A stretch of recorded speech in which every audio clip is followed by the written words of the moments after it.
Shalom, shalom. Désolé pour ce désagrément, c'est quelques soucis techniques. Nous sommes un peu éloignés et nous tenons vraiment à nous excuser, que Dieu vous garde. Donc nous continuons notre enseignement sur Jésus qui nous donne encore de découvrir la miséricorde extrême de Dieu. Nous aussi, nous pensons que c'est Judas seul qui trahit, c'est Pierre seul qui renie, mais je disais que nous trahissons nous-mêmes, nous renions nous-mêmes. Des membres de notre famille sont reniés par nous, des membres de notre famille sont détruits par nous, des membres de nos familles sont trahis par nous-mêmes. Nos partis politiques, nous nous trahissons les uns les autres. Dans toutes nos associations, il y a des trahisons. C'est ce qui est en l'homme, mais c'est ce mal, et c'est ce petit orgueil, c'est cette partie obscure que Jésus veut révéler pour que nous puissions en prendre conscience et que nous en soyons délivrés, nous puissions nous convertir. À Judas, nous revenons, Jésus offre donc une bouchée de nourriture à Judas. Et ce geste-là, dans la pratique orientale, avant ce geste-là, était vraiment utilisé.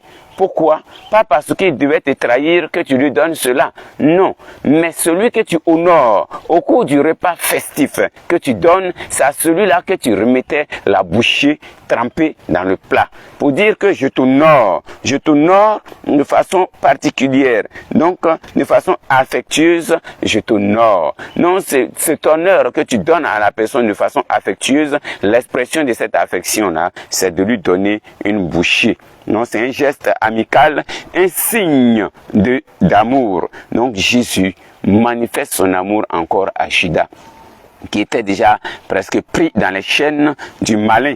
Jésus, en donnant la bouchée à Judas, fait un geste d'amour, manifeste son amour à Judas. Mais Judas a rejeté cet amour. Il n'a pas su revenir là où son cœur était déjà parti, là où il avait déjà prémédité le mal et la trahison, là où il avait déjà fixé les bases, ou encore j'étais déjà les idées de ce qu'il allait gagner, les 30 pièces d'argent qu'ils lui ont promis.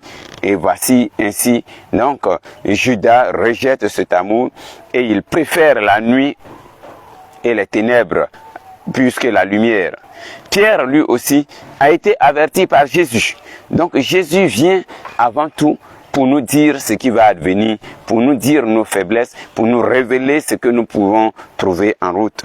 Donc Jésus prévient Pierre de son péché de reniement.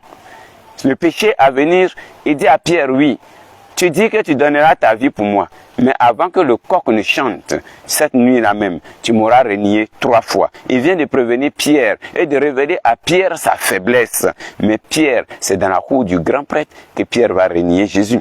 Mais cela n'a pas empêché Pierre de renier Jésus, ni empêché Judas de le trahir. Pierre l'a renié jusqu'à 3 fois même. Notre péché est toujours donc devant nous.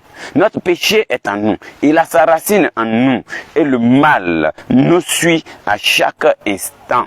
Oui, notre faiblesse est cela. Notre race humaine est marquée par cette faiblesse. Notre vie humaine et terrestre limitée est marquée par cette faiblesse. Notre vie de créature est marquée par cette faiblesse. Pour nous faire tomber à chaque fois, nous faire dévier. Heureusement que la grâce de Dieu nous précède en toutes choses. Heureusement que la miséricorde de Dieu surpasse tous nos entendements. Heureusement que la miséricorde de Dieu nous précède sur tous nos chemins. C'est pourquoi aujourd'hui, j'ai dit que nous parlons de miséricorde extrême. La miséricorde qui va jusqu'à pardonner déjà le péché avant même que le péché ne soit commis. Jésus nous le révèle et nous donne la chance d'être pardonnés.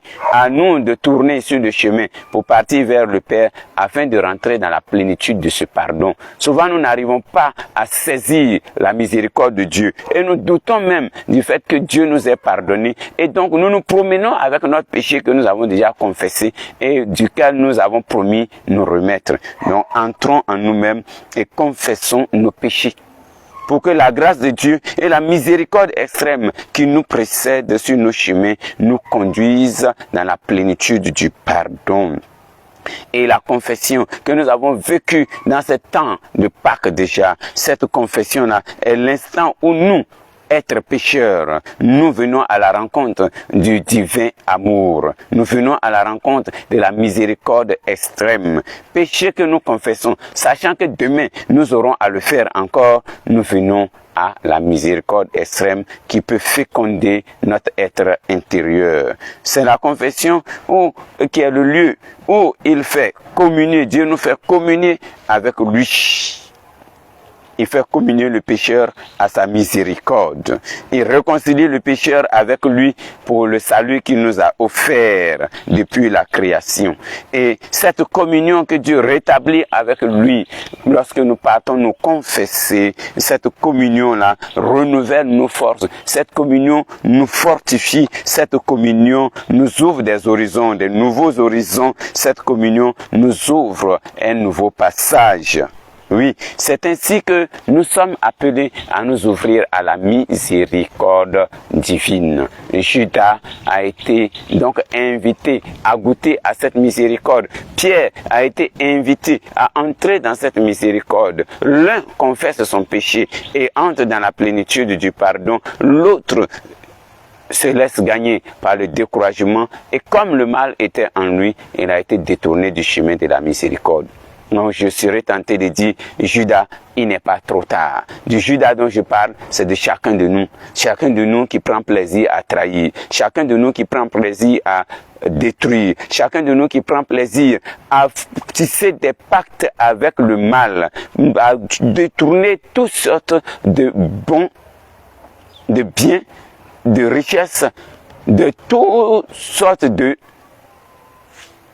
bonnes intentions pour lui seul. Celui-là qui s'en va trahir pour sa propre poche. Celui-là qui s'en va vendre des informations pour sa propre poche. Celui-là qui s'en va livrer l'autre au prix de quoi? D'un seul poste, d'une promotion, d'une décoration, d'une bonne grâce d'un patron ou encore d'un gouverneur, ou encore de quelqu'un qui règne. Frères, sœurs, Judas, il n'est pas encore trop tard. Il n'est pas encore trop tard. Tu as encore des intentions, tu as encore des temps pour te rattraper. Judas, il n'est pas encore trop tard. Rien n'est perdu. La miséricorde de Dieu te précède. Surtout que Jésus t'a tendu la main de la miséricorde. Il te dit, viens mon enfant. Il vient de te donner encore la bouchée pour que tu reconnaisses ton péché et que tu choisisses de rester dans la lumière avec lui que de sortir, d'aller dehors dans les ténèbres.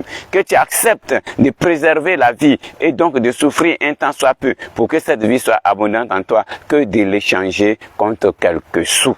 Revoyons-nous, chacun de nous a de quoi à se confesser, à demander pardon à Dieu, à se réconcilier avec son frère, à se réconcilier avec lui-même, à se réconcilier avec son Créateur. Shabbat Shalom, que Dieu vous bénisse en ce mardi saint, que cette méditation nous conduise à entrer en nous-mêmes, à faire un mea culpa et à savoir que la miséricorde de Dieu a le dernier mot. Que ce soit le Coran, que ce soit la Bible, le mot miséricorde en filigrane traverse toutes ces prédications de ces religions révélées. Et donc la miséricorde nous amène à entrer dans la présence de Dieu, à goûter plus en avant à cette intimité. Que nous aussi, nous acceptions d'être choqués. Et que nos péchés restent désormais derrière nous. Et que nous puissions compter totalement et entièrement sur la miséricorde de Dieu. C'était le frère Étienne pour Et le Verbe s'est fait chair. Que Dieu vous bénisse et vous garde. Et demain, nous avons rendez-vous pour l'après-midi. Demain, nous avons rendez-vous pour l'après-midi. Le serviteur de Dieu, le serviteur de ses frères, le serviteur de la nation est le plus grand. Donc la grandeur commence par le service. Que Dieu vous bénisse. Shabbat Shalom.